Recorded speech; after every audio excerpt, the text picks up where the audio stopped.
艾利克斯还在摸黑中与更换烟囱管而奋战，太长太重的管，在有限空间里难以控制，明亮的白天都很难弄，更不要说乌漆抹黑的晚上。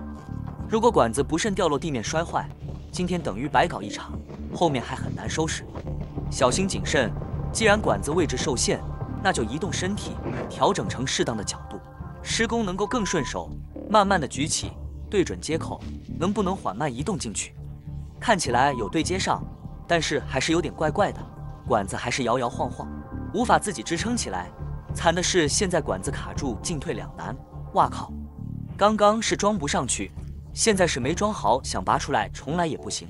这该死的烟囱管抽风了，不知道哪里被卡住，放手会倒，想抽又无法。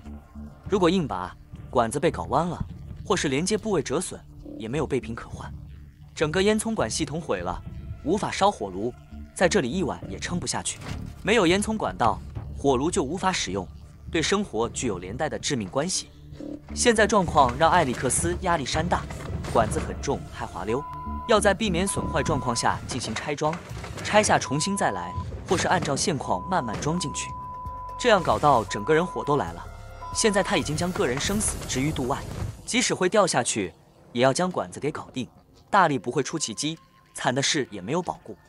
安装到现在彻底撞墙了，让艾利克斯超级恼火，想把这烟囱管放进去，怎么会这么难？拆的时候好好的，装不回去了。艾利克斯发现自己目前负能量满满，但这时候要做的不是生气，而是怎么解决目前困境，能做什么让自己扭转当前劣势。既然屋外卡死，是不是应该进屋，从屋里调整烟囱管？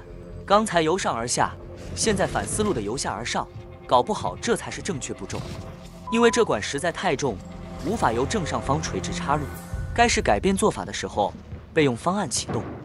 艾利克斯回到屋内，先把火炉那端连接管移除，这样可以调整屋顶连接屋外管子的地方，透过这里调整让外管就位。没有烧火炉，现在室内外温度几乎毫无差别，讲话都冒寒烟。现在他的心情就是愤怒与沮丧，唯有炉火能重新温暖他的心。想要获得温暖，就是加速工作进度，越晚天气越冷，更增加工作难度。就是这里与屋外相连，调整这里就对了。刚才那里调整完，烟囱管就自然下落。搞了半天，问题在这里，把火炉与烟囱管重新连接，一切就搞定了，整个工程也就结束了。烧个火炉是看看就知道结果，今天真是漫长的一天，太多时间都在虚耗与困顿中浪费掉。但是至少火炉回来了，可以用了。屋外极光闪耀，艾利克斯终于可以重新获取温暖。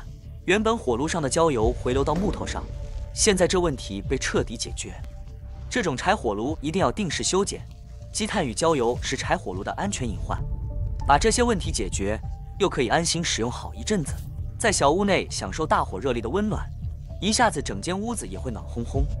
对艾利克斯来说，这柴火炉就像是他的神坛，只要坐在炉前，身心都获得温暖加持。这或许也是人类对于火崇拜的主要原因。火能在黑夜寒风中给你光亮与温暖，你怎么会不感谢它？艾利克斯回到荒野独居，也就是想追寻这种原始本能的生活。他喜欢这样与世隔绝，与森林荒野动物为伍。就算将来有一天会重新回到社会之中，虽然不乐见，但未来谁知道呢？